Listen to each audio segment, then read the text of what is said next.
স্বাগত। আজকের বাংলাদেশে আপনাদের সঙ্গে আছি আমি জাহিদ হোসেন। কম সময়ে অনেক বেশি জীবনের কথা বলে স্বল্পদৈর্ঘ্য চলচ্চিত্র। পেশা নয়, নেশার কারণেই এই ধারার নির্মাতারা চলচ্চিত্র আন্দোলনে জড়িয়ে আছেন।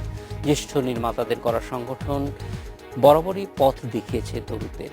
এসব নিয়ে আজকের আলোচনা স্বল্পদৈর্ঘ্য ছবির গল্প। কথা বলতে আমাদের সঙ্গে স্টুডিওতে আছেন বাংলাদেশ শর্ট ফিল্ম ফোরামের দুই উপদেষ্টা এবং চলচ্চিত্র ব্যক্তিত্ব মোর্শেদুল ইসলাম, আছেন মানজারে হাসিন মুরাদ এবং চলচ্চিত্র সংগঠক ডক্টর জহিরুল ইসলাম কোচি। স্বাগত আপনাদের। মোর্শেদুল ইসলাম, আপনার কাছে আসি যে এই যে স্বল্প দৈর্ঘ্য চলচ্চিত্র নির্মাণ, এটি বলা যায় যে বাংলাদেশে এক ধরনের আন্দোলন এবং অনেকেই এটার সঙ্গে সম্পৃক্ত হয়েছেন এবং 3 দশক ধরে সাংগঠনিকভাবে আপনারা কাজ করছেন। আমরা একটু যদি চিত্রটা আপনার কাছ থেকে পেতে চাই যে এই 3 দশকে কি ধরনের কাজ হয়েছে, আপনাদের প্রাপ্তি অপ্রাপ্তি, হতাশা এবং আনন্দের জায়গাগুলি। সে তো অনেক কিছুই। আমরা আসলে যেই কারণে এই আন্দোলনটি শুরু করেছিলাম 80-র দশকের গোড়ার দিকে, সেটা হচ্ছে আমরা চাচ্ছিলাম যে চলচ্চিত্রের মতো শক্তিশালী একটি মাধ্যমকে আমাদের দেশে সৃষ্টিশীলভাবে ব্যবহার করার জন্য এবং আমাদের একটা কমিটমেন্টের জায়গা থেকে আমরা চলচ্চিত্রকে ব্যবহার করতে চেয়েছিলাম। কিন্তু আমরা দেখছিলাম যে তখন যে চলচ্চিত্রগুলো হচ্ছিল, কিছু ভালো ছবি তখনও হচ্ছিল, কিন্তু সেগুলো ঠিক দর্শকের কাছে পৌঁছতে পারছিল না, নানান কারণে, প্রেক্ষাগৃহ মালিকদের অনীহার কারণে, বিভিন্ন রকম কারণে। তো তখন আমরা চিন্তা করলাম যে আমরা ছবি বানাবো এবং আমরা শর্ট ফিল্ম বানাবো। শর্ট ফিল্ম এই জন্যে যে আমাদের তখন ফুল লেন্থ ছবি বানানোর মতো বাজেট ছিল না, আর কোনো কারণ কিন্তু নেই। আমরা ঠিক করলাম যে আমরা 16 মিলিমিটারের ছবিটা বানাবো। তখন ফিল্ম ফরম্যাটে ছবি বানাতে হতো। তো 16 মিলিমিটার ফরম্যাটটা বেছে নেওয়ার কারণ ছিল যেটি সহজলভ্য এবং কম খরচে বানানো যাবে ছবিটা, এবং আমরা যেখানে সেখানে দেখাতে পারবো, সিনেমা হলের মুখাপেক্ষী থাকতে হবে না। তো সেই তাগিদ থেকে আমরা কয়েকজন শুরু করলাম শর্ট ফিল্ম মুভমেন্ট। তার আগে Bangladesh film archive and institute একটা কোর্স করেছিল 81 সালে, প্রথমবারের মতো ফিল্ম অ্যাপ্রিসিয়েশন কোর্স। সেই কোর্সে কিন্তু আমরা সবাই, অনেকেই, আজকে মুরাদ ভাই, আমি, তানভীর ভাই, আমরা সবাই কিন্তু সেই কোর্সের ছাত্র ছিলাম। তো সেই কোর্সটা একটা বড় কাজ দিয়েছিল আমাদের, এবং আলমগীর কবির, যিনি সেই কোর্সের ডিরেক্টর ছিলেন, তিনি আমাদেরকে উৎসাহিত করেছিলেন, সাহস জুগিয়েছিলেন যে চলচ্চিত্র নির্মাণ কোনো কঠিন ব্যাপার নয়, তোমরা ইচ্ছে করলেই ছবি বানাতে পারো। সেই সাহসের জোরে আমরা ছবি বানাতে এগিয়ে আসি এবং প্রথম দুটি ছবি হয় আগামী এবং হুলিয়া। আগামী 84-তে মুক্তি পায় এবং হুলিয়া 85-তে মুক্তি পায়। এবং এর মধ্যে আগামী একটি আন্তর্জাতিক পুরস্কার পাওয়ার ফলে তরুণদের মধ্যে কিন্তু এই আন্দোলনটি ব্যাপক জনপ্রিয়তা পায়, অনেকেই এগিয়ে আসেন ছবি বানাতে। তখন আমরা ঠিক করলাম যে আমাদের একটা কমন প্ল্যাটফর্ম দরকার এই আন্দোলনটিকে আরও এগিয়ে নিয়ে যেতে, সংগঠিত করার জন্য। এবং সেই তাগিদ থেকে 86-তে আমরা বাংলাদেশ শর্ট ফিল্ম ফোরাম এই সংগঠনটি গড়ে তুললাম। এবং 86 থেকে 2016, 30 বছর বলা যায় যে এই সময়টার মধ্যে মোর্শেদুল ইসলাম, মানে অনেক কিছুর সংজ্ঞা পাল্টে গেছে, হয়তো অনেক কিছু সংজ্ঞা পাল্টে গেছে এবং মানে অনেক যুগ পরিবর্তন হয়ে গেছে, টেকনোলজি পরিবর্তন হয়ে গেছে। এবং আমি বলবো যে শর্ট ফিল্ম ফোরাম সংগঠন হিসেবে মানে সেই আগের মতো প্রাণ চাঞ্চল্য কিন্তু এর আর নেই, এটা আমি স্বীকার করতে দ্বিধা করব না। কারণ আমরা শর্ট ফিল্ম ফোরামকে আমরা যুগোপযোগী করতে পারিনি অনেক ক্ষেত্রেই, এবং আজকের তরুণ যারা অনেকেই শর্ট ফিল্ম তৈরি করছে বা বিভিন্ন রকম ছবি তৈরি করছে, তাদেরকে আমরা আকৃষ্ট করতে পারিনি। এবং আজকে পরিস্থিতিটাও পাল্টে গেছে যে এখন ছবি করতে গেলে কিন্তু অনেক রকম টুলস আছে, সুতরাং একজন ইচ্ছে করলেই নিজের উদ্যোগেই ছবি করে ফেলতে পারে, সেটাও একটা ব্যাপার আছে।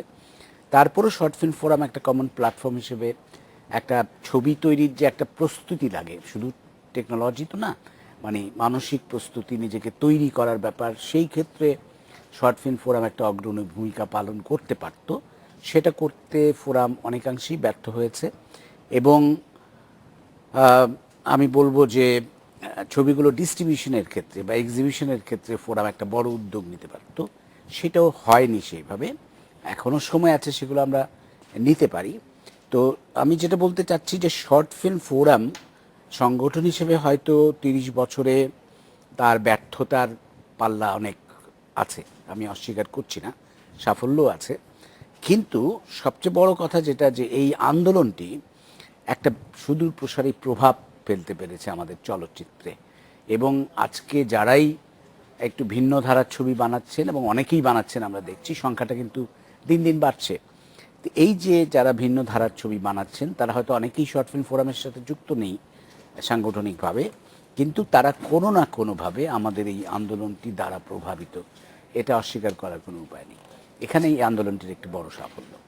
মানজারে হাসিন, এই জায়গাটাই আপনার কাছেই আসতে চাই যে সত্যিকার অর্থেই শর্ট ফিল্ম ফোরাম, যদিও মোর্শেদুল ইসলাম বলছেন যে হয়তো তার স্বপ্নটা অনেক বড়, সেই জন্য ব্যর্থতার কথাই আগে আসছে, কিন্তু তারপরেও আমরা দেখেছি যে যারাই ভিন্ন ধারার চলচ্চিত্র করছেন তাদের হাতে খড়িটার একটা জায়গা কোনো না কোনোভাবে এখনকার প্রজন্মের শর্ট ফিল্ম ফোরামের সঙ্গে আছে। সেই জায়গাটায় আসলে এই সম্ভাবনাটা কাজে লাগানো আরো কিভাবে সম্ভব মনে করেন, যে তরুণদের মাঝে এই উৎসাহই শুধু না, তাদের টেকনোলজিক্যালি আরো এনরিচ করা, সেই ক্ষেত্রে ফোরাম? মোর্শেদ যেটা বললেন সেটা কিন্তু বাস্তবতা, এবং আমরা মনে করি যে আমরা আমাদের দুর্বলতাটা লুকিয়ে রাখার কিছু নেই, কারণ দুর্বলতা থেকেই আমরা শিখব এবং অন্যদের কাছ থেকেও পরামর্শ নেব। কিন্তু কতগুলো জায়গা আমার মনে হয় যে একটু ভালোভাবে খতিয়ে দেখা দরকার, কারণ 30 বছর কম সময় না, এবং 30 বছর একটি আন্দোলন জারি আছে, এটাও কিন্তু মাথায় রাখতে হবে। এবং একটা সাংস্কৃতিক আন্দোলন, এটা কোনো রাজনৈতিক আন্দোলন নয়, সামাজিক আন্দোলন নয়। আমরা বলবো যে আমরা আমাদের দেশে চলচ্চিত্রকে কেবলমাত্র ব্যবহার করা হচ্ছে বাণিজ্যিকভাবে গণবিনোদনের জন্য। হ্যাঁ, চলচ্চিত্র এটা করতে পারে, সার্থকভাবে করতে পারে, সেটা আন্তর্জাতিক অভিজ্ঞতা আছে, আমাদের দেশের অভিজ্ঞতা আছে। কিন্তু চলচ্চিত্র একটা মাধ্যম হিসেবে যে আরও কিছু কাজ করতে পারে, এটি যে একটা সৃজনশীল মানুষের প্রকাশের প্রশ্ন আছে, একটি যে আমাদের দেশের সমাজ এবং ইতিহাসের একটা ধারক এবং একটা আর্কাইভ হতে পারে, এটি যে মানুষকে তার সংগ্রামে এবং তার সাফল্যে উজ্জীবিত করতে পারে, এটি যেমন মানুষকে ভবিষ্যৎমুখী চিন্তা এবং তার সামাজিক দায়িত্ব সম্পর্কে সচেতন করতে পারে, এটি কিন্তু আমাদের দেশে চলচ্চিত্র করেনি। কিছু কিছু উদাহরণ নিশ্চয়ই আছে আমাদের অতীতে, জহিরানে কিছু কাজ আছে বা সালাউদ্দিন সাহেবের কিছু কাজ আছে যেগুলো আমাদের অনুপ্রেরণা জুগিয়েছে। কিন্তু আমরা মনে করেছি যে সমাজ মনস্ক একটা সাংস্কৃতিক আন্দোলনের হাতিয়ার হিসাবে চলচ্চিত্র আমাদের দেশে তেমনভাবে ব্যবহৃত হয়নি। এই ভাবনাটি মোর্শেদ যেটা বললো যে চলচ্চিত্র নির্মাণ করা যায়, কিন্তু কেন চলচ্চিত্রটি নির্মাণ করব, আমাদের সময়ের প্রেক্ষাপটে তার ভূমিকাটি কী হতে পারে, এইটি আমরা ভাবতে চেষ্টা করেছি। এবং আমরা বলা যেতে পারে যে আমাদের ছবিতে যখন মুক্তিযুদ্ধ প্রসঙ্গ নির্বাসিত হয়েছে রাজনৈতিকভাবে এবং সামাজিকভাবে, তখন কিন্তু আমাদের ছবিতে মুক্তিযুদ্ধ প্রসঙ্গ এসেছে। এটি একটি, আমরা মনে করি যে চলচ্চিত্রকাররা একটা সামাজিক দায়িত্ব পালন করেছেন, ইতিহাস সচেতনতাকে আবার জাগিয়ে তুলতে সহায়তা করেছেন। আমাদের চলচ্চিত্রে বিষয় বৈচিত্র্য খুব কম ছিল, যদি আমি মূলধারা চলচ্চিত্র বলি। আমাদের চলচ্চিত্রে চাকার মতন একটি চলচ্চিত্র হয়েছে আমাদের এই আন্দোলনের থেকে, যেখানে বলা যেতে পারে যে মানুষের মানবিকতা যে কোন পর্যায়ে হতে পারে, সাধারণ মানুষের মধ্যে এই বোধটা যে কত তীব্র, এটি কিন্তু কখনো আমরা প্রত্যক্ষ করি। আমাদের চলচ্চিত্রে যখন আমাদের এখানে জলোচ্ছ্বাস হলো, তখন লেমশিখালী থেকে প্রেমাশিয়া বলে একটি প্রামাণ্যচিত্র বানানো হয়েছিল, সেখানে এই যে পরিবেশ বিপর্যয়, এই বিপর্যয়কে আমাদের দেশের মানুষের সামনে এবং আন্তর্জাতিক প্রেক্ষাপটে তোলার ক্ষেত্রে একটা সহায়তা। সুতরাং আমি যদি বলি যে 30 বছরে আমাদের ব্যর্থতা অবশ্যই আছে, এটা সবাই জানেন, আমরাও জানি। কিন্তু যে জায়গাটি আমরা বলতে চেষ্টা করেছি সেটা হচ্ছে যে চলচ্চিত্রকে একটা শিল্প, এবং শিল্প মানে শৈল্পিক প্রকাশের একটা বিষয়, এবং এটি একটি রাজনৈতিক পরিবর্তনের হাতিয়ার, এই ভাবনাটি কিন্তু আমরা তরুণ সমাজের মধ্যে দিতে পেরেছি। সুতরাং সেইখানে আমাদের একটা ভূমিকা নিশ্চয়ই আছে।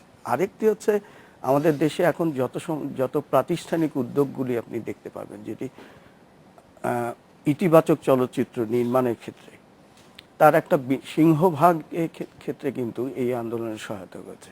একটা ইনস্টিটিউট প্রতিষ্ঠা, আর্কাইভ প্রতিষ্ঠা, চলচ্চিত্রের অনুদান, ভালো ছবির ক্ষেত্রে আন্তর্জাতিকভাবে দেশীয় চলচ্চিত্রকে তুলে ধরা, এবং আমাদের দেশের চলচ্চিত্রের সাথে বিদেশি চলচ্চিত্রকার এবং চলচ্চিত্র সমালোচকদের পরিচিত করানো, আমরাই প্রথম বলা যেতে পারে যে একটি আন্তর্জাতিক চলচ্চিত্র উৎসবের কথা ভেবেছিলাম, এবং সেটি এখন 28 বছরে পদার্পণ করতে যাচ্ছে। আগামী ডিসেম্বরে এই 14তম স্বল্পদৈর্ঘ্য এবং মুক্তদৈর্ঘ্য চলচ্চিত্র উৎসবটি অনুষ্ঠিত হবে। এর মধ্যে দিয়ে আমরা আমাদের দেশের দর্শককে বিদেশের চলচ্চিত্র সংস্কৃতির সাথে যেমন পরিচিত করাতে চেয়েছি, তেমনি আমাদের নিজেদের কাজকে অন্যের সাথে একটা সম্পর্ক তৈরি করা এবং আমাদের কাজের মানটাকেও আমরা কিন্তু যাচাই করতে চাই।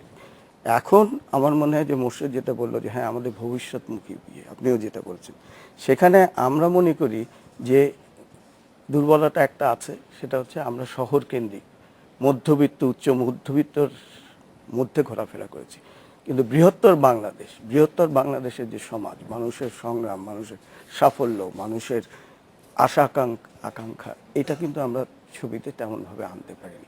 এবং ঢাকা বা বড় বড় শহরের বাইরে যে অনেক তরুণী আছেন যারা চলচ্চিত্রের মধ্য দিয়ে তাদের স্বপ্নকে বৃহত্তর দর্শকের সামনে নিয়ে আসতে চান, তাদেরকে কিন্তু আমরা এখনো আমাদের এই এর মধ্যে আনতে পারি। সুতরাং আমাদেরকে এই 30 বছর পূর্তিতে আমাদের ওই দিকে আমরা হয়তো আস্তে আস্তে চিন্তা করব যে কী করে আমরা দেশের বড় শহরগুলোর বাইরে আমাদের এই আন্দোলন থেকে ছড়িয়ে দিতে পারি। আরেকটি প্রসঙ্গ, সেটি হয়তো ও আরও ভালো বলতে পারবে, কারণ ডক্টর কোচি আমাদের আরেকটি যেটা আন্দোলন, যেটি সম্পূরক আমি বলবো যে চলচ্চিত্র সংসদ আন্দোলন, তার সাধারণ সম্পাদক ছিলেন ফেডারেশনে, যে দৃশ্য সাক্ষরতা। আমরা দেখছি যে 28টি 30টি মতো চ্যানেল আছে, প্রতিনিয়ত আমরা মানুষকে কিছু শব্দ এবং দৃশ্য উপহার দিচ্ছি, কিন্তু এই দৃশ্যগুলোকে কী করে পড়তে হবে, কী করে বুঝতে হবে, এই ব্যাপারটি কিন্তু আমরা করতে ব্যর্থ হয়েছি। আমাদের শিক্ষা ব্যবস্থায় হ্যাঁ সঙ্গীতের প্রতি প্রবেশের একটা ব্যবস্থা আছে, চিত্রকলার প্রতি আছে, কিন্তু চলচ্চিত্র বা দৃশ্য মাধ্যমকে পড়ার কোনো ব্যবস্থা নেই। সুতরাং এই দিকটি এটা মনে হয় খুবই আকর্ষণীয় একটি বিষয় এবং খুবই আগ্রহ উদ্দীপক, কারণ আমরা সত্যিকার অর্থেই মনে করি যে চলচ্চিত্র বুঝি আমরা সবাই পড়তে পারি, কিন্তু এটা যে আমরা নিরক্ষর এই ক্ষেত্রে, সেটি আসলে স্মরণ করিয়ে দেওয়া দরকার। জহিরুল ইসলাম, আপনার কাছ থেকে একটু জানতে চাইবো যে আসলে আপনারা যারা তরুণরা আসছেন তাদের কাছে আশাটা কতটুকু আছে? আমরা মনে করি যে হতাশার কথা যেটুকু বললেন সেটুকু হয়তো শেষ পর্যন্ত আশায় যে না, শেষ এই হতাশাটা, এই জায়গাটা যেতে না পাওয়ার যে হতাশা, সেটা না থাকলে পরে সামনের দিকে আগানো খুব কঠিন। আমরা আপনার কাছে আসবো একটা বিরতির পরে। জহিরুল ইসলাম, আজকে বাংলাদেশে নিচ্ছে একটা বিরতি।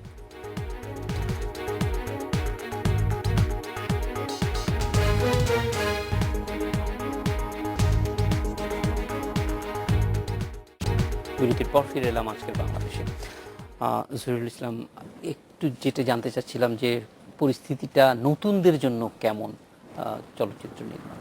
আজকে জন্মাষ্টমী, আমি শ্রীকৃষ্ণের কথা দিয়ে শুরু করি। আপনারা জানেন যে শ্রীকৃষ্ণ এবং অর্জুনের যে ডায়ালগ ছিল সেটাই ভগবদ গীতা, এবং মহাভারতে যখন কৌরব এবং পাণ্ডবদের যুদ্ধ দেখে অর্জুন ক্লান্ত হয়ে যাচ্ছিলেন এবং বলছিলেন যে এই যে স্বজনদের মৃত্যু, এই যুদ্ধের কি তাহলে অর্থহীন? তো অর্জুনকে কৃষ্ণ তখন বলেছিলেন যে তোমার ধর্ম অনুযায়ী তুমি কর্ম করো এবং ফলাফল প্রত্যাশা করো না, তুমি কর্ম করে যাও, এই পথ চলাটাই জরুরি। তো আমি মনে করি যে 1986 সালে শর্ট ফিল্ম ফোরামের যে যাত্রা শুরু হয়েছিল, এইখানে আমি বলবো survival is also a success. Short film forum যে টিকে আছে, হুমায়ুন আজাদের একটা প্রবচন আছে যে বাঙালি একাই 100 বাঙালি কখনো এক হতে পারে না, আর ক্রিয়েটিভ লোকদের এক করা তো অনেক কঠিন কাজ। তো সেই জায়গায় শর্ট ফিল্ম ফোরাম যে আজকে 30 বছর পরেও টিকে আছে। শঙ্খ ঘোষের একটা কবিতা আছে যে 1 দশকেই শঙ্খ ভেঙে যায়। তো আমাদের এখানে বহু সংগঠন দেখবেন ভেঙে গেছে, কিন্তু এটা একটা দিক। আরেকটা দিক হচ্ছে যে একটা আন্দোলন কিন্তু আপনার তার রেশ থেকে যায়, কিন্তু আন্দোলনটা আপনি সবসময় আন্দোলন করে যাচ্ছেন এটা সবসময় হয় না। আন্দোলনের যে স্পিরিট সেটা থাকে। ইভেন আপনিও ব্যক্তিগত জীবনে চাইবেন না যে সারা জীবনে শুধু আন্দোলন করে যাচ্ছেন। একটা পর্যায়ে এসে আপনি চাইবেন একটা অর্গানাইজড অথরিটি অ্যাটলিস্ট সেই আন্দোলনের থেকে পরামর্শ নিয়ে, বুদ্ধি নিয়ে সে একটা প্রতিষ্ঠান গড়ে তুলছে, সেই প্রতিষ্ঠান কিছুটা দায়িত্ব নিচ্ছে। যেমন ফিল্ম ইনস্টিটিউটের বিকল্প হিসাবে শর্ট ফিল্ম ফোরাম কোর্স করিয়েছে, কিন্তু ফিল্ম ইনস্টিটিউটের দায়িত্বটা রাষ্ট্রকে নিতে হবে অথবা আরও কোনো অথরিটিকে নিতে হবে। আমরা আর্কাইভের কথা বলেছি, সেটার পুনর্গঠনের কথা বলেছি, আমরা চলচ্চিত্র কেন্দ্রের কথা বলেছি। সবটা যে আমরা করতে পারবো না, আমরা বিকল্পভাবে গড়ে তুলেছি একটা চলচ্চিত্র কেন্দ্র যেখানে ছবি দেখানোর সুযোগ আছে। ছবি আমরা দেখাতে পারছি না, সেটা আরেকটা সংকট। তো সেই জায়গা থেকে আমি বলবো যে আপনার একটা সমাজে আমি বলবো কখন এই ধরনের আন্দোলন তৈরি হয়, যখন একটা একদল মানুষ আছে মেজরিটি, তারা কিন্তু এক অর্থে স্ট্যাটাস কোকে অনেক সময় মেনেই নেয়, কিন্তু একদল মাইনরিটি যারা কনসিয়াস সচেতন, তাদের মধ্যে একদল থাকে যারা নন কনফর্মিস্ট, সারা জীবন তারা আন্দোলনই করে যায়।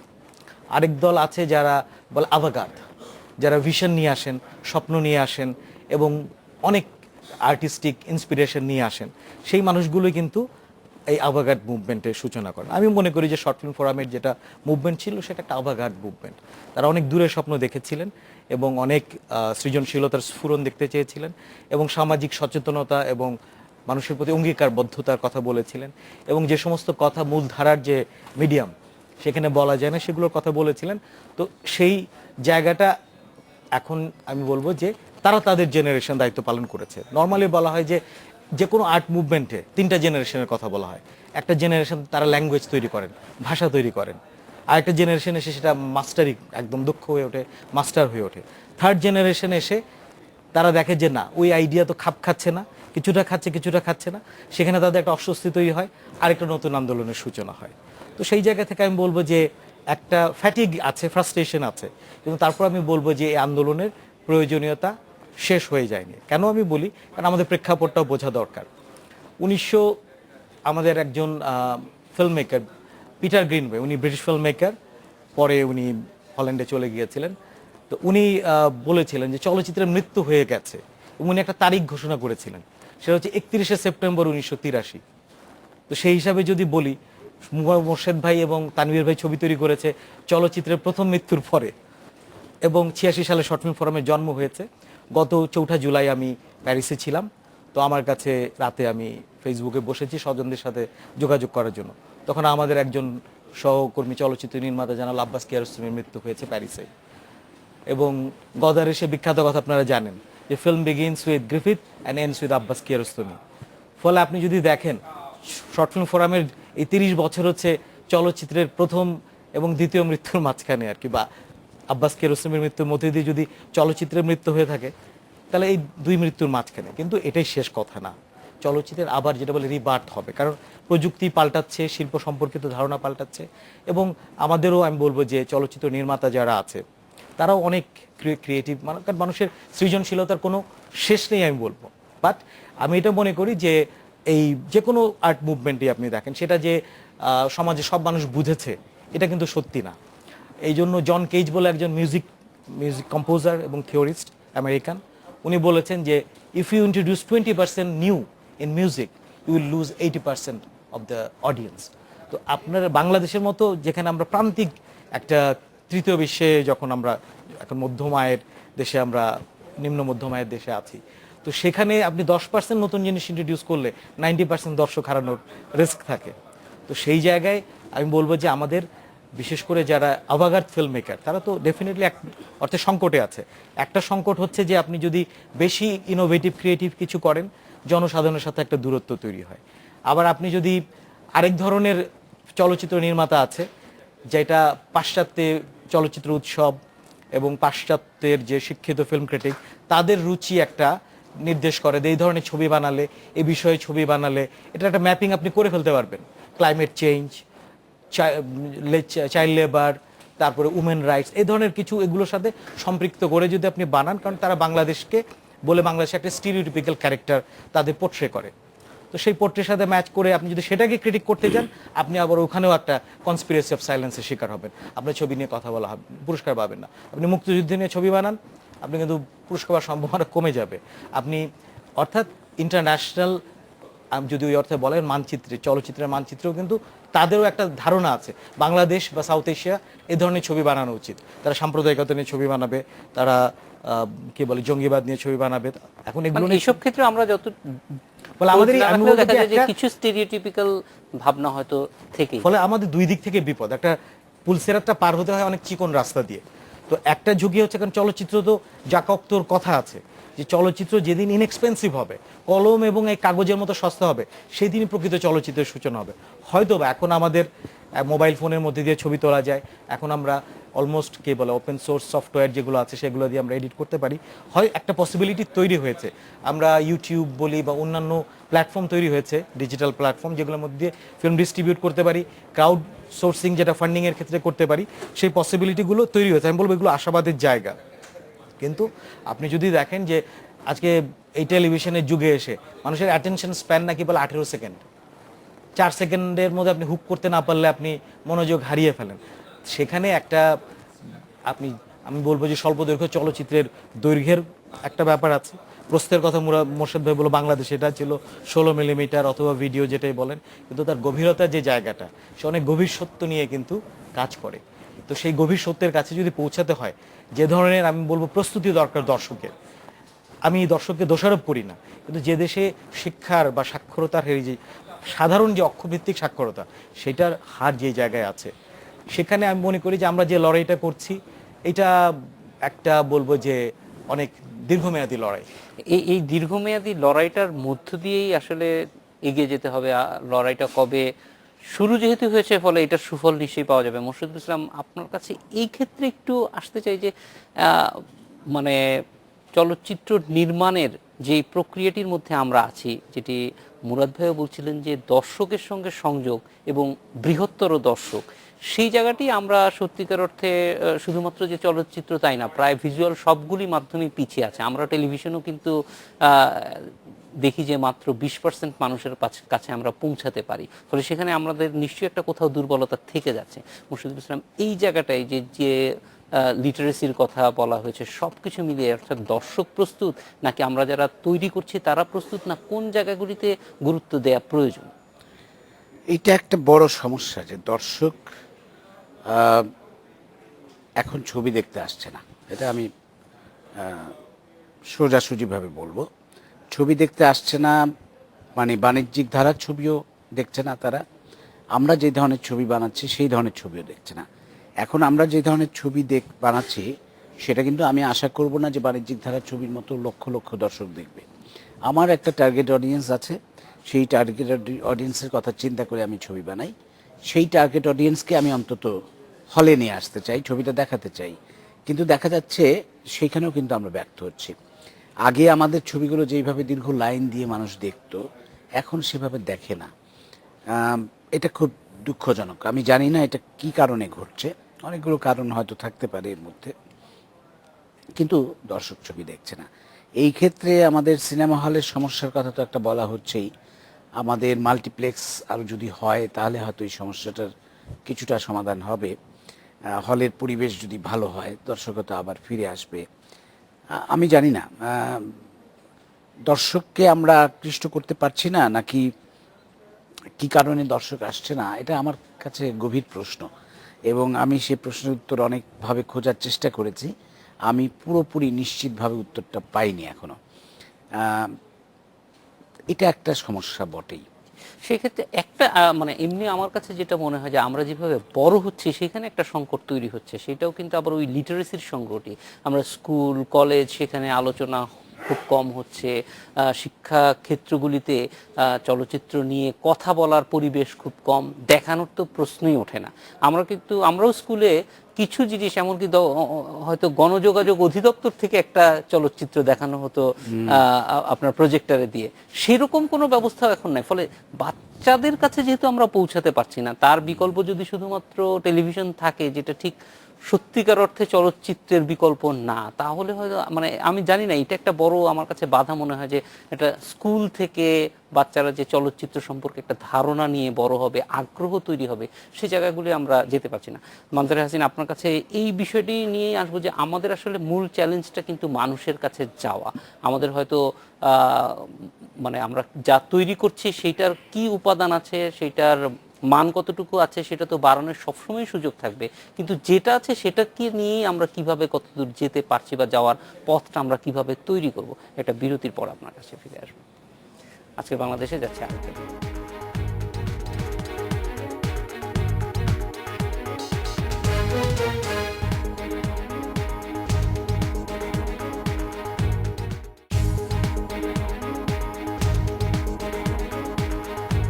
আজকের বাংলাদেশ সৌজন্যে রেইন পাওয়ার ওয়াইন। এত বড় হোটেলে প্রথম বেতন পেয়েছি মা, লেটস সেলিব্রেট। কাপড় দেখেছো? মনে হয় প্রথমবার এসেছে। প্রথমবার এসেছি কিন্তু শেষবার না। নতুন রিন, যা কাপড়কে করে তোলে নতুনের মতো সাদা। নতুন রিন, থাকুন উজ্জ্বল সবসময়। গরম ঘাম আর গ্রিস, কিন্তু আর না। নতুন ক্লিয়ার মিন্ট, এতে আছে কুলিং মিন্ট, জিনসেং এবং টি ট্রি, যা আপনাকে দেয় 24 ঘন্টা ফ্রেশনেস আর রাখে জিরো ড্যান্ড্রাফ ক্লিন। 24 ঘন্টা ফ্রেশনেস, জিরো ড্যান্ড্রাফ ক্লিন। আপনার সাবান কি ত্বকের জন্য রুক্ষ? বিরতির পর ফিরে এলাম আজকের বাংলাদেশে। মানজারে হাসিন, এই চ্যালেঞ্জটা কিভাবে মোকাবেলা করা যায়, কিভাবে আমরা দর্শকের কাছে আরো পৌঁছতে পারি? হ্যাঁ, এই সংগ্রামটা আমাদের সবসময়ই ছিল। এমন নয় যে আমরা এখন দর্শকের কাছে পৌঁছতে পারছি না। আমার মনে হয় যে এর একটা ঐতিহাসিক প্রেক্ষাপট আছে। আমাদের দেশে চলচ্চিত্র যখন শুরু হয়েছিল, আমি বলছি যে একেবারে সাধারণ দর্শকের জন্য বাণিজ্যিকভাবে নির্মাণের প্রক্রিয়া 60-এর দশকের একেবারে গোড়া থেকে, তখন কিন্তু মানুষের চলচ্চিত্রের প্রতি এক ধরনের আগ্রহ সৃষ্টি হয়েছে এবং মনে করেছিলেন যে এই চলচ্চিত্রে তাদের নিজেদের জীবনের প্রতিফলন দেখবেন, এই চলচ্চিত্রের মধ্য দিয়ে তারা বাঁচার সংগ্রামে একটা প্রেরণা পাবেন, এই চলচ্চিত্র তাদের রাজনৈতিক সংগ্রাম, সাংস্কৃতিক সংগ্রামে তাদেরকে তুলে ধরবে, দেশটাকে খুঁজে পাবেন। আমরা দুঃখজনকভাবে যেটা দেখেছি যে আস্তে আস্তে আস্তে আস্তে চলচ্চিত্রের পর্দায় থেকে আমাদের দেশটা সরে চলে গেল, আমাদের মানুষজন চলে গেল, আমাদের সাধারণ মানুষের উপস্থিতি আর সেই চলচ্চিত্র নেই। একটা মেকি জগৎকে নিয়ে আসা হলো, জগৎ, যে স্বপ্নটা আবার স্বপ্ন নয়, কারণ ওখানেও যে স্বপ্ন দেখানো হয় সেটা কোনোদিন বাস্তবায়িত হবে না। এবং যে ধরনের অশ্লীলতাকে নিয়ে আসা হলো, তার ফলে একজন অভিভাবক কিন্তু কখনোই আর তার সন্তানদের সেই চলচ্চিত্রের প্রতি আগ্রহী করে তুলবেন না। সুতরাং এই প্রেক্ষাপটে আমরা যখন বলি দর্শক সংকট, তখন তো দর্শক সেই চলচ্চিত্র দেখেন না যেখানে কারিগরি উৎকর্ষতা নেই, যেখানে জীবনবোধ নেই, যেখানে মানুষের উপস্থিতি নেই, যেখানে দেশটা নেই। কারণ আমি তো সবসময় পর্দায় আমার যে পর্দায় দেখছি সেই পর্দার সাথে কনফ্রন্ট করতে চাই এবং সেই পর্দার সাথে আমাকে মিলাতে চাই যে হ্যাঁ আমি ওটারই অংশ। এই যে একটা অ্যালিনেশনটা তৈরি হয়েছে, সেই অ্যালিনেশনের ফলটা কিন্তু আমরা এখন বুঝতে পারছি। এই বাণিজ্যিক চলচ্চিত্র কিন্তু নিজের পায়ে নিজের কুড়ালটা মেরেছে। এখন কিন্তু তাদের ছবিও কিন্তু মানুষ দেখছে না, কারণ তাদের ছবি দেখার মতন কিছু নেই। আমরা সবসময় শিল্প সাহিত্যের কাছে সমাজের মধ্যে যে একটা সহজাত প্রবণতাটা ছিল মানুষের ছবি দেখার এবং পরিবারের সবাইকে নিয়ে দেখার, সেই জিনিসগুলো একটা সময় খোয়া গেছে। কিন্তু আপনি দেখবেন যদি আপনি এরকম কোনো জরিপ করা যায় যে মানুষ কি চলচ্চিত্র কম দেখছে, আমার মনে হয় মানুষ চলচ্চিত্র কম দেখছে না, অন্যভাবে দেখছে, অন্য দেশের চলচ্চিত্র দেখছে। এই যে একটা বিচ্ছিন্নতা তৈরি হয়েছে, সেটা কিন্তু তার একটা প্রেক্ষাপট আছে। সেটার থেকে উত্তরণের একটা সংগ্রাম যদি বলতে পারেন, যে চলচ্চিত্র সংসদ আন্দোলন প্রথম শুরু করেছিল, তারই ধারাবাহিকতায় শর্ট ফিল্ম ফোরাম বা বিকল্পধারা চলচ্চিত্র আন্দোলন। এখন যে জিনিসটি যে এই যে হলমুখী করার একটা কথা বলা হচ্ছে, কিন্তু কোন হলমুখী? বাণিজ্যিক উদ্দেশ্যে। আমরা যেটা বলতে চাচ্ছি যে মোর্শেদ যেটা বলেছে যে এখন একটা বড় সংগ্রাম হচ্ছে এই যে পরবর্তী যে আমাদের প্রজন্ম, যারা চলচ্চিত্রের শক্তি আছে এটা বুঝতে পারছে, চলচ্চিত্রের কাছে যেতে চায় কিন্তু যাবার উপায়টা জানে না। এখন যদি ধরা যাক যে সরকার এখানে একটা সহায়ক শক্তি হতে পারে, আমরা যদি শিল্পকলা একাডেমির কথা বলি, আজকে 50টি জেলায় শিল্পকলা একাডেমি অডিটোরিয়াম তৈরি হয়েছে এবং এখানে যদি আমরা নিয়মিত চলচ্চিত্র প্রদর্শন করতে পারি দেশে বিদেশের, এবং সেটি যদি আমাদের পরবর্তী প্রজন্ম, আরও তরুণ প্রজন্মকে আমরা উদ্যোগ নিয়ে দেখাতে পারি, তাহলে কিন্তু আস্তে আস্তে তাদের এই চলচ্চিত্রের, দেশীয় চলচ্চিত্রের প্রতি যে অনীহা, সেটা ভাঙতে শুরু করে। আরেকটি জিনিস, আমরা কিন্তু বলেছি যে চলচ্চিত্র একাও দেখা যায়, আবার চলচ্চিত্র সমষ্টিগতভাবেও দেখা যায়। আমরা যখন হলে যাই তখন কিন্তু আমরা সবার সাথে মিলিত হতে যাই, একটা সম্মিলনের প্রশ্ন আছে। তো আমাদের পরবর্তী প্রজন্ম যারা কম বয়সী তারা কিন্তু একটা সম্মিলনও চায়। মোর্শেদরা যে এই চিলড্রেন ফিল্ম ফেস্টিভ্যাল করেন, ওখানে গেলে বোঝা যাবে যে এই বাচ্চারা যারা নিজেরা কখনো বাবা মাদের হয়তো বলবে না, বা বাবা মারা বলবে না তোমরা হলে যে সিনেমা দেখো, কিন্তু এখানে আসলে যে ছবি দেখে তার মধ্যে দিয়ে তার চারপাশের যে তাদের প্রজন্মের মানুষকে দেখে, এবং এর মধ্য দিয়ে চলচ্চিত্রর সাথে পরিচয়ের মধ্য দিয়ে এক ধরনের সম্মিলনও হয়। এইটি যদি সোশ্যালাইজেশন, যেটা আমরা বলি যে cinema is a communal viewing, তো এই জায়গাটা কিন্তু আমাদের আস্তে আস্তে ফিরতে হবে। এবং ফিল্ডে আমাদের ছবিতে যদি আমাদের মানুষের উপস্থিতি থাকে, আমাদের দেশের উপস্থিতি থাকে, খুব তাত্ত্বিক ভাষায় বলতে গেলে বলা যেতে পারে যে আমাদের ছবি আমাদের চলচ্চিত্র হয়ে উঠেছে, ন্যাশনাল সিনেমা, জাতীয় সিনেমা হয়ে ওঠেনি, যেটা অন্যান্য আমাদের মতন কিছু দেশে হয়েছে। সেইটা যদি আমরা আনতে পারি, আমাদের মানুষ যদি বুঝতে পারে যে হ্যাঁ এই ছবিতে আমার জীবন আছে, আমার ভবিষ্যৎ চিন্তা করারও, আমার স্বপ্ন দেখারও জায়গা আছে, এবং এখানে আমরা সম্মিলিতভাবে সাংস্কৃতিক কর্মকাণ্ডে নিয়ে আসতে পারি, তাহলে কিন্তু আমার মনে হয় যে নতুন একটা যাত্রা শুরু হবে, যেটা এই চিলড্রেন ফিল্ম ফেস্টিভ্যাল বা ঢাকার বাইরে কিছু উদ্যোগ আমরা দেখছি, ওখানে কিন্তু দর্শক কিন্তু হুমড়ি খেয়ে এখনো পড়ছেন। জহিরুল ইসলাম কোচি, আপনার কাছে এই যে ঢাকার বাইরের পরিস্থিতিটা জানতে চাই। আমরা চিলড্রেন ফিল্ম সোসাইটি বা ফিল্ম ফেস্টিভ্যাল যেটা হলো, সেখানেও দেখেছি যে বিপুল সংখ্যক নির্মাতা আসছেন ঢাকার বাইরে, যারা হয়তো এই প্রথম ঢাকায় এসেছেন কিন্তু কাজ করছেন। তাদেরকে কিভাবে মূলধারায় নিয়ে আসা যায়, সেই ক্ষেত্রে আমরা কি ভূমিকা রাখতে পারি, বা এই সংগঠনগুলি কি ভূমিকা রাখতে পারে? প্রথমত হচ্ছে যে একটা ন্যাচারাল টেন্ডেন্সিটা কি, আজকে আপনি যদি দেখেন উন্নয়নের সবটাই ঢাকা কেন্দ্রিক। একসময় আমাদের জেলা স্কুলগুলো থেকে অনেক মেধাবী মানুষরা বেরিয়ে এসেছে, কবি বলেন, লেখক বলেন, শিল্পী বলেন, ইভেন আমলা বলেন, বেরিয়ে এসছে। কিন্তু আমি বলবো যে আমাদের যে ধরনের উন্নয়ন প্রক্রিয়ার মধ্যে দিয়ে আমরা গেছি, তাতে সেটা অনেক বেশি সারা শরীর থেকে রক্ত এনে আমরা মুখে জড়ো করেছি, ফলে তার তো একটা প্রতিক্রিয়া আছে। ফলে আজকে ঢাকার উন্নয়ন হয়েছে, কিন্তু ঢাকা নিজেই সেটা আর আজকে ক্যারি করতে পারছে না, ঢাকার নিজেরই ভেঙে পড়ার দশা। তো সেই ক্ষেত্রে আমাদের ডিসেন্ট্রালাইজ করতে হবে। এটা শুধু প্রশাসনের বিকেন্দ্রীকরণ শুধু না, উন্নয়নের বিকেন্দ্রীকরণ, ইভেন সংস্কৃতিরও আপনার বিকেন্দ্রীকরণ করতে হবে। তো সেই জায়গাটা যদি করতে হয় আমাদের ডেফিনেটলি যে শুধু ঢাকা কেন্দ্রিক না হয়ে আমাদের ঢাকার বাইরে এবং সারা দেশেই যেতে হবে, এবং সেটাই তো গণতন্ত্র।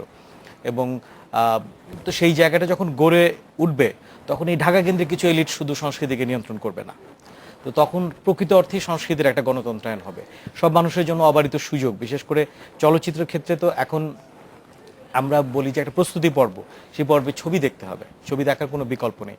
এবং ছবি, কোন ধরনের ছবি দেখব, সেই ক্ষেত্রে সারা দেশের আমি বলবো যে এই ছবি দেখানোর জায়গাটাকে যদি আমরা ছড়িয়ে দিতে পারি। ইংল্যান্ডে যখন ব্রিটিশ ফিল্ম ইন্ডাস্ট্রি ক্রাইসিসে পড়েছে, ওরা তখন স্কুলে গেছে, আফটার স্কুল ফিল্ম ক্লাব গড়ে তুলেছে, ছবি দেখানো এবং সেটা ছবির সূত্রগুলো ধরিয়ে দেয়া এবং ছবি নিয়ে আলোচনা করা, তর্ক বিতর্ক করা, ছবি লিখে ছবির উপর রিভিউ করা, অর্থাৎ বাচ্চাদেরকে নানাভাবে তারা উৎসাহিত করেছে এবং ইন্ডাস্ট্রিটা নিজের প্রয়োজনে করেছে। এটার সঙ্গে এটা একটা হলো ছবি দেখার জায়গাটা তৈরি করা। যেভাবে আমরা একটা বিরতিতে যাব, ফিরে আসা আপনার কাছেই আসবো। প্রথমে মানজারে হাসিন যেটি জানতে চাচ্ছিল বা আগ্রহী, সেটা হচ্ছে যে আসলে আমাদের এই যে ফিল্ম লিটারেসিটা যদি সত্যিকার অর্থেই আনতে হয়, তাহলে কি করণীয় আছে, খুব সংক্ষেপে আপনার কাছে জানতে চাই। একটা বিরতি, আজকের বাংলাদেশে নিচ্ছে আর একটা বিরতি।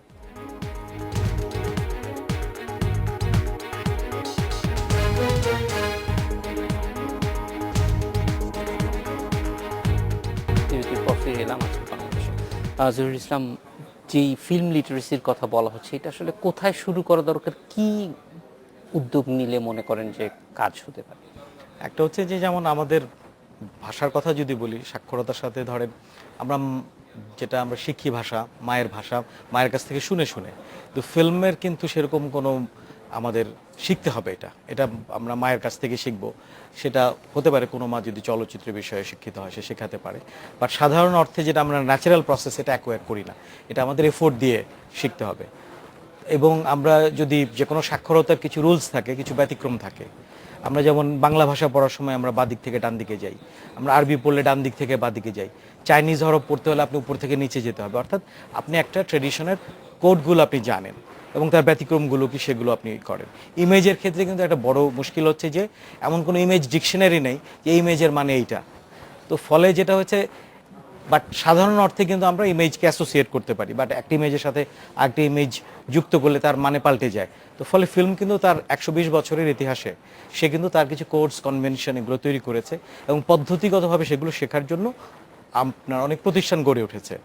তো এখন আমরা আগে ফিল্ম ইনস্টিটিউট হয়েছে, ফিল্ম স্টাডিজ ডিপার্টমেন্ট হয়েছে, সেগুলো বাংলাদেশেও হয়েছে।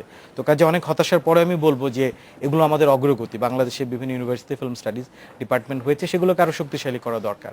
কিন্তু এগুলোকে আমরা কলেজ এবং স্কুল পর্যায়ে আমরা নিয়ে যাওয়ার মতো অনেক বাস্তবতা বেশি তৈরি হয়েছে। বিস্তার ঘটানো প্রয়োজন, কারণ আমাদের যেটা হচ্ছে যে দৃশ্য মাধ্যমের সাথে তো আমাদের ইন্টারাকশন অনেক বেশি হচ্ছে। তো সেই জায়গাটা, এবং আমি ছোট্ট একটা উদাহরণ দিই, যেটা প্রথমে বলেছিলাম, পিটার গ্রিনওয়ে কেন বলেছিলেন যে চলচ্চিত্রের মৃত্যু হয়েছে। উনি বলেছেন যেদিন রিমোট কন্ট্রোল আবিষ্কৃত হয়েছে সেই দিন লোকে আর টিভিতে একটা প্রোগ্রাম দেখে না। একটা ফিল্ম মেকার একটা রিদম, একটা ডিউরেশনে একটা ছবি বানিয়েছে, দেখা যাচ্ছে আমি একটু বন্ধ করে দিলাম, ওরা একটা ফোন ধরে আসলাম, তারপর আবার একটা বিরতিতে গিয়ে, অর্থাৎ এতে আমার চয়েস বেড়েছে। ফিল্ম মেকারে তৈরি করা ফিল্ম দেখছি না, আমি আমার মতো করে একটা ডিউরেশন তৈরি করে, রিদম তৈরি করে আমি আমার ছবিটা তৈরি দেখছি। তো সেই কারণে উনি বলেছিলেন ক্লাসিক্যাল অর্থে ওই ছবি দেখার ওই ফিল্ম মেকারের, অথর ফিল্ম মেকারের মৃত্যু হয়েছে। ইসলাম, আমরাও মনে করি যে এই যে জায়গাটা আরো গুরুত্ব দেওয়া দরকার। বিভিন্ন সরকারি প্রতিষ্ঠান আছে, স্কুল কলেজ, এই জায়গায়ও আসলে এগুলি শুরু করা দরকার। ফিল্ম অ্যাপ্রিসিয়েশনের যে বিষয়গুলি আছে, আমরা একটু বলতে চাই যে আমাদের একটা প্রস্তাব আমরা বছর দুয়েক আগে দিয়েছি যে আমাদের যে শিক্ষানীতি আছে সেই শিক্ষানীতিতে আমরা অন্য শিল্প মাধ্যমকে যুক্ত করেছি, যে চিত্রকলা, সঙ্গীত, কিন্তু আমাদের এই ইয়েতে এখনো ফটোগ্রাফি এবং চলচ্চিত্র একেবারে, যেটা কোচি বলার চেষ্টা করলেন জহুর ইসলাম, যে আমি যা দেখছি সেটা বুঝছি কিনা বা বোঝার দরকার আছে কিনা। আমরা এখন রাস্তাঘাটে, আমাদের পত্রপত্রিকায়, টেলিভিশন চ্যানেলে বড় বড় মনিটর হয়েছে, যেখানে আমরা প্রতিনিয়ত মুভিং ইমেজ দেখছি, কিন্তু সেই ইমেজগুলো আমার প্রয়োজনের কিনা, বা সেই ইমেজগুলোকে আমি কি করে বাদ বিচার করব। কারণ আমাকে তো ভক্ষণ করালেই হবে না, সেটা তো আমার শরীরের জন্য এটা প্রয়োজন কিনা সেটা তো আমার বুঝতে হবে। সুতরাং আমার মনে হয় যে একটা প্রস্তাব আমরা করেছিলাম, সেটি হচ্ছে জাতীয় শিক্ষা নীতিমালায় চলচ্চিত্রকে অন্তত মাধ্যমিক পর্যায়ে একটা বিষয় হিসাবে ইন্ট্রোডিউস করা যায় কিনা, যেখানে কেবলমাত্র চলচ্চিত্র দেখবে, দেশ বিদেশের চলচ্চিত্র দেখবে এবং এই মাধ্যমটাকে বোঝার চেষ্টা করবে। এবং একটা যদি দৃশ্য স্বাক্ষর আমরা জনগোষ্ঠী তৈরি করতে পারি বা প্রজন্ম তৈরি করতে পারি, তারাই কিন্তু নতুন ছবিকে, নতুন নির্মাতার ছবিকে অ্যাপ্রিসিয়েট করবে এবং তাকে কাজ করে যাওয়ার প্রেরণা যোগাবে এবং তাকে টিকে থাকার যথেষ্ট রসদ দিতে পারবে। দৃশ্য সাক্ষরতা বাড়ানোর ব্যাপারে আসলে আমাদের সামগ্রিকভাবে উদ্যোগ হয়তো প্রয়োজন হবে। মোর্শেদুল ইসলাম, একদম শেষ পর্যায়ে চলে এসেছি। আমরা একটু জানতে চাইবো যে এই যে আন্দোলনটি করেছেন, আমরা জানি যে এখনো টিকে আছে, কিন্তু সামনে আরো এগিয়ে যেতে হবে। সেইখানে নতুন যারা আসছেন তাদের জন্য আপনার মানে আকাঙ্ক্ষা কি বা তাদের কাছে প্রত্যাশা? নতুনদের আমি বলবো যে নতুনরা যেন এই ধরনের সংগঠনে, আমি শুধু শর্ট ফিল্ম ফোরাম বলবো না, শর্ট ফিল্ম ফোরামের মতো সংগঠনের সাথে যুক্ত হয়। কারণ বিচ্ছিন্নভাবে ছবি তৈরি করলে করা যায়, কিন্তু সেটা খুব বেশি ফল দেয় না। একটা সংগঠনের সাথে যুক্ত থাকলে যেটা হয়, একটা আদান প্রদান হয়, ভাবের আদান প্রদান হয় এবং অনেক কিছু কিন্তু বোঝা যায়। সুতরাং আমি নতুনদের অনুরোধ করব তারা যেন সংগঠিত হয়। সংগঠিত হলেই কিন্তু আমরা আমাদের কাঙ্ক্ষিত লক্ষ্যে পৌঁছাতে পারবো। ইন্ডিভিজুয়ালি কাজ করলে হয়তো পৌঁছানো যাবে, কিন্তু সময়টা অনেক দীর্ঘ লাগবে। এবং সেক্ষেত্রে একটা বাংলাদেশের ছবির ভাষা তৈরি করার সম্ভাবনা তৈরি হবে। সেটা তো বটেই, সেটা তো করতেই হবে আমাদের, সেটা হবে নিশ্চয়ই। ইতিমধ্যেই হচ্ছে। আমার মনে হয় যে যদি সবাই একসঙ্গে কাজ করে তাহলে এটা ওই যেটা বলা যায় যে সিগনেচার, যে হ্যাঁ এটা আমাদের ফিল্ম নিজেই একটা কালেকটিভ আর্ট। এবং এই যে আজকে বাংলাদেশে না সারা দুনিয়াতেই যেগুলো আমরা বলি যে চলচ্চিত্র বড় বড় আন্দোলন, আপনি ফরাসি নিউ ওয়েভের কথা বলেন, ডিজিটাল নিউ রিয়েলিজমের কথা বলেন, বা ইরানিয়ান নিউ ওয়েভের কথা বলেন, বা আপনি চাইনিজ নিউ ওয়েভের কথা বলেন, সমস্ত আন্দোলনে 5th জেনারেশনের কথা বলেন, যৌথভাবে কিন্তু এসছে একগুচ্ছ ফিল্ম মেকার। আজকে বিপজ্জনক প্রবণতা হচ্ছে ফিল্ম মেকাররা নিজেরা এককভাবে সবকিছু করবে, এই একটা প্রবণতা আছে। আমি মনে করি এখন যারা ছবি বানাচ্ছেন তাদেরও শর্ট ফিল্ম ফর্ম করার দরকার নেই, কিন্তু যৌথভাবে একসাথে পরস্পরের সাথে যোগাযোগটা আরো বাড়িয়ে কাজ করুক এবং অন্যদের জন্য পরিসরটা তৈরি করুক, তাহলে আমি মনে করি যে সত্যিকারের অর্জন হবে। আর এছাড়া আমাদের এখানে ব্যক্তিগতভাবে গালিভার হওয়ার সুযোগ খুব বেশি নেই আমি বলবো। আমরাও মনে করি যে একসঙ্গে যদি কাজ করা যায় তাহলে একদিকে চলচ্চিত্রের ভাষা যেমন নির্মাণ করা সম্ভব হবে, তেমনিভাবে চলচ্চিত্র স্বাক্ষর যেটা আমরা বলছি সারা দেশের মানুষকে চলচ্চিত্র সাক্ষরতা আরও অনেক বাড়ানো, সেটাও অর্জন করা সম্ভব হবে। আপনাদের তিনজনকে অনেক ধন্যবাদ আমাদের সাথে যোগ দেওয়ার জন্য। এই ছিল আজকের বাংলাদেশে, দেখা হবে আগামী রোববার একই সময়ে। সুতরাং